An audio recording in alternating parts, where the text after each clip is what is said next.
Assalamualaikum warahmatullahi wabarakatuh. Nahmaduka ya ghafuru ya syakuru ma sholli wa sallim wa barik ala sayyidina Maulana Muhammadin wa ala alihi wa sahbihi asma'in nama ba'du. Yang sangat saya hormati orang tua kita, guru kita Quraisy Shihab, juga paman dari kiai saya, Kiai Maimun, yaitu Kiai Haji Mustafa Bisri, semua yang hadir, semua penyelenggara, teman-teman yang saya hormati. Sebetulnya saya datang mulai awal, mulai Mbah Mus ngendikan, mulai beliau memaparkan pesan-pesannya, juga mengikuti terus ketika Bapak Quraisy Shihab atau Abi Quraisy Shihab memaparkan pesan-pesannya. Tsunami fatwa di medsos, sebetulnya kita-kita yang di masyarakat atau di kampung lah, itu tidak pernah mengalami tsunami karena cara berpikir masyarakat kebanyakan kalau orang tertentu tidak punya kredibilitas yang ditekuni itu ya sudah tidak diikuti. Ibarat kita mau berobat ya tidak ke polisi gitu. Kalau kita ke kemalingan ya tidak ke dokter. Jadi sebetulnya masyarakat itu sudah profesional lah. Kalau sengketa hukum ya kita ke pengadilan. Lalu masalahnya masyarakat sendiri yang terjebak ya atau bahasa kasarnya tertipu ya oleh fatwa-fatwa yang dari orang yang tidak kredibel itu, mereka itu rata-rata memang nggak ngaji. Misalnya masyarakat kebanyakan ngaji kiai ya, ngaji Fathul Qorib atau ngaji Sulam Taufik. Mereka akan ngerti kaidah-kaidah fikih atau kaidah-kaidah sah tidak sah, batal tidak batal. Saya beri contoh misalnya begini. Bapak saya itu kalau tindak, kalau pergi itu ya sering marung ya. Marung, kadang-kadang penjualnya itu juga ada pakai jilbab, kadang suasananya juga enggak begitu syariah ya.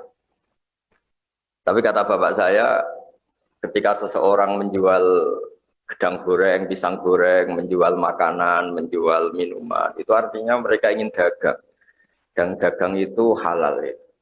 Dan itu artinya ingin ikut sunnah Rasul bahwa transaksi itu baik dan mencari halal itu ibadah. Jadi kalau kita bisa ingat-ingat sisi baiknya, kenapa kita ingat-ingat sisi kurang baiknya? Itu juga bagian dari kearifan yang menjadikan kita ini bijak. Menghadapi apa saja itu lihat sisi baiknya, sebagaimana adab atau akhlak Rasulullah SAW. Pernah juga ada orang yang meninggal karena minum oplosan. Ya meninggal betul karena oplosan. Terus banyak kiai, sebagian tanya saya, Gus ada hadir gak di jenazahnya? Saya bilang kamu hadir saja, tapi dia matinya karena minum oplosan, Gus. Anda hadir sebagai pengawal syariat Islam, bahwa mayit ini mayit muslim yang harus disolatkan, dikafani, disolatkan, kemudian dikebumikan secara terhormat sesuai syariat Islam. Jika orang-orang baik ini tidak datang di kematian seperti ini, maka bahayanya kalau mereka bikin ritual pemakaman sendiri. Karena matinya itu karena minum, nanti dimandikan pakai arak, itu juga kita yang kerepotan itu. Karena kiai-kiai tidak datang, mereka mengubur dengan caranya mereka sendiri, mungkin dikubung berdiri atau dicemplungkan gitu saja tanpa menghadap kiblat. Hanya kiai sepakat, oke Gus kita datang, tapi bukan penghormatan terhadap orang itu, tapi terhadap syariat Islam. Begitu juga saya pernah diundang hadir di acara akad nikah yang punya gawe sudah bilang, Gus nanti ada acaranya ada ketoprak, ketoprak itu ya semacam kesenian kuno itu. Tapi akadnya itu Gus nggak bareng, jadi akad dulu baru nanti ada kesenian ketoprak. Jadi kan nggak perlu ikut nonton katanya. Terus saya bilang, ya oke saya datang di akadnya, karena saya kiai ya tidak akan melihat ketopraknya kata saya. Tapi yang penting bahwa masyarakat ini masih baik. Dia ingin akad nikah anaknya itu nikah yang berkah, nikah yang sah, sehingga inginnya disaksikan kiai, diberkahi doa kiai. Bahwa mereka ada ideal ya. Itu juga orang yang dagang tadi, mereka ada ideal ya. Tapi ada kebaikan-kebaikan yang mereka lakukan. Dan itu yang kita ingat-ingat, karena kebaikan itu yang kita ingat-ingat. Nah, untuk mengarah ke moderasi Islam, kita misalnya bisa baca kitab di Al-Minanul Kubro, karangan Imam Syaroni, dan itu kitab panduan para wali. Hampir semua wali yang jalur ilmu pasti baca kitab itu Al-Minanul Kubro. Tadi Bapak Quraisy menyinggung 3 pewaris Nabi, diantaranya faminhum dzalimun li nafsi. Di situ orang dolim masih diapresiasi sama Allah Ta'ala. Yaitu kata Imam Syaroni, tidak ada orang Muslim yang paling fasik sekalipun, kecuali dia juga melakukan hukum Islam walau di mas'alatin wahidah, meskipun dalam masalah yang satu. Misalnya banyak orang Islam yang mungkin sekarang belum sholat, mungkin sekarang belum puasa. Tapi yang dinikahin itu tidak keponakannya, tidak ibunya, tidak mbahnya. Sehingga mereka nikah dengan wanita yang halal dinikah. Kalau dalam fikih disebut wanita ajnabiyah. Wanita yang benar-benar sah dinikah karena tidak ada hubungan mahram, tidak ada hubungan rodok, tidak ada hubungan yang menjadikan haram. Sehingga mereka masih punya poin bahwa mereka nakahu binikahin sahih. Mereka menikah dengan nikah yang sah. Artinya apa? Orang yang kita kira fasik permanen atau fasik statusnya, ternyata ada hukum Islam yang mereka lakukan, yaitu mereka nikah dengan perempuan yang sah dinikah. Dan ketika nikah juga sah karena dinikahkan walinya atau KUA atau dengan persyarat-persyarat yang menjadikan sah. Jika kata zalim yang disematkan pada pewaris-pewaris kitab suci itu seperti yang dikatakan Profesor Quraisy tadi, tidak seperti yang kita bayangkan. Banyak juga misalnya ada cerita tasdek, tentang membenarkan Nabi. Dulu itu ada orang sering minum. Bawaannya orang senang Nabi itu meskipun dia mabuk, sukanya itu deket-deket Nabi. Sehingga kalau mabuk ya deket-deket masjid.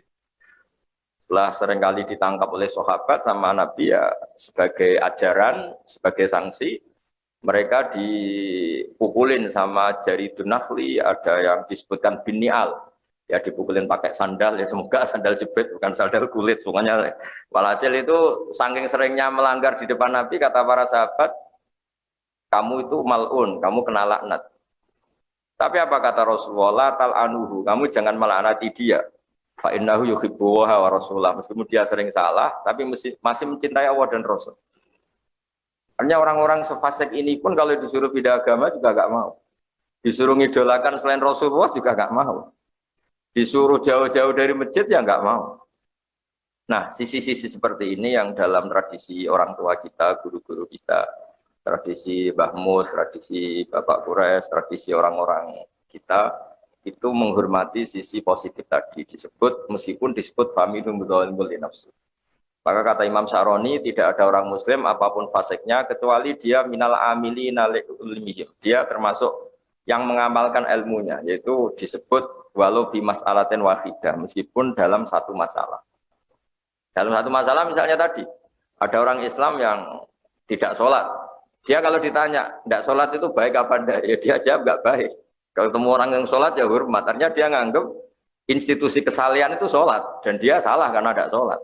Belum meyakini salah itu sudah bagian dari kebaikan. Karena artinya apa? Yang salah diyakini salah, yang benar diyakini benar. Dan di antara agama ini mengharuskan tasdiqu ma yusdaq, yang harus dibenarkan dan yang harus dibohongkan.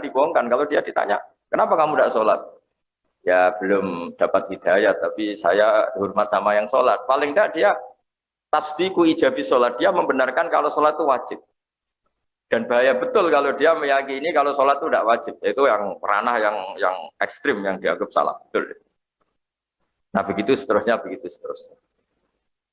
Jadi kalau kita punya kearifan membaca, kearifan dengan fikih-fikih dasar, insya Allah gelombang fatwa yang atau tsunami tadi tidak punya akibat apa-apa. Kalau di daerah kami di Rembang misalnya, orang ngaji keluarga besar Mbah Maimun, ngaji keluarga besar Ki Mustafa, ngaji keluarga besar Bilasem, orang nyaman saja dengan kiai-kiai.